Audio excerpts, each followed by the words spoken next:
Hi, my name is Aman and I'm a CPA practicing in the Metro Vancouver region of British Columbia, Canada. In this video, I will discuss income attribution rules, which are Canadian tax laws that deny families the opportunity to split income with other family members in a lower tax bracket. Without these rules, a taxpayer could subject his or her investment income to a lower tax rate by simply transferring the income earning property to a lower income spouse or child in a lower tax bracket. Let's take an example. Mark holds some shares with the market value of $10,000. He had bought the shares for $2,000. He wants to transfer the shares to his wife Mary. You see, by default, the assets will roll over to the spouse at cost, which means there will be no tax consequences. But he will be subject to income attribution rules, which means any income on the shares, either in the form of dividends or capital gains on the sale of the shares, all of the income will be charged to tax in the hands of Mark. One of my clients had asked me, what is the point of tax-free rollovers to the spouse if it does not provide any protection from the income attribution rules? Well, the tax-free rollover allows you to transfer assets to your spouse on a tax-free basis. It is usually a matter of holding certain things. For example, let's say Mary does not work, but Mary wants to own income-generating property, and she wants mortgage in her name, not Mark's, because Mark is already in a high tax bracket and he does not want any more investment income. So Mary goes to the bank and asks for certain amount of loan. Suppose Mary has no income and does not have any collateral, so Mark can transfer her assets such as shares on a tax-free basis. Then Mary can start accumulating these assets in her name, which can be used as collateral for her activities. They can split the income in that way. Now you might ask a further question, is that how income splitting is achieved in this case? Well, you see that only income generated by the asset, which is shares in this particular case, gets attributed. The actual direct income she earns by using the shares as collateral is not attributed.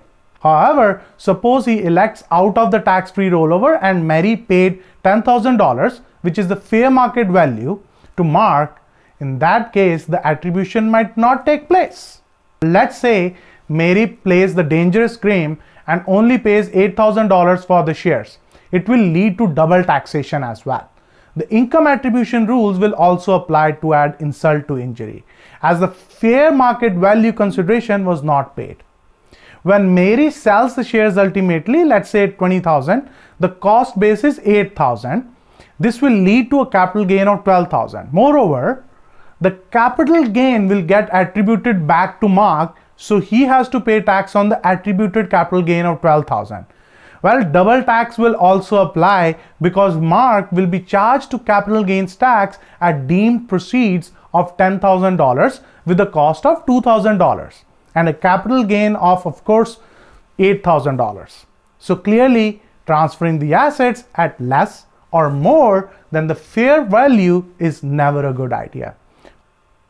Please beware that Mary must be able to prove that she has paid or can afford to pay $10,000 on her own. So it cannot be that she does not have any income on her own and now she has $10,000 to pay for the shares. So she has to show either she inherited the $10,000 on her own, or maybe she worked to make $10,000, etc. In simple words, Mary must prove that it was her money that she used to buy the shares. But what if Mary does not have any money to buy the shares at fair market value, that is $10,000? Well, Mark the husband can give a long-term debt of $10,000 to Mary. Please remember, if fair value consideration is in the form of debt, the interest charged must be equal to at least the prescribed rate, which is 1% these days.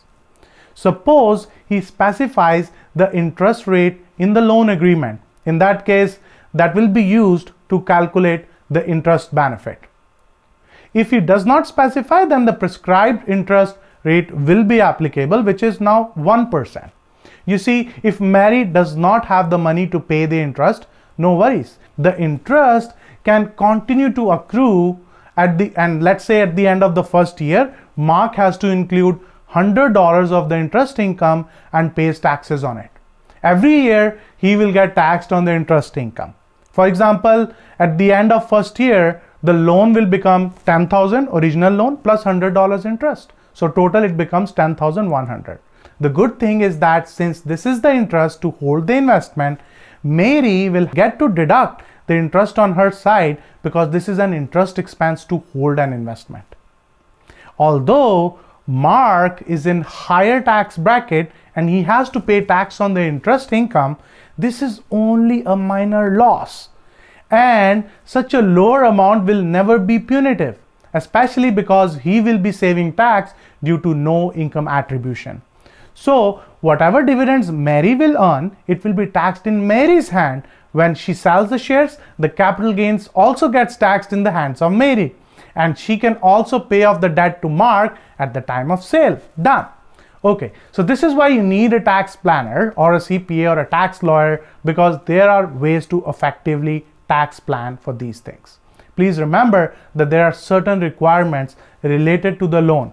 So the loan amount should be something that Mary should reasonably pay off. So it cannot be millions of dollars or anything unreasonable in the amount of loan. You need to be careful about how you structure the transactions.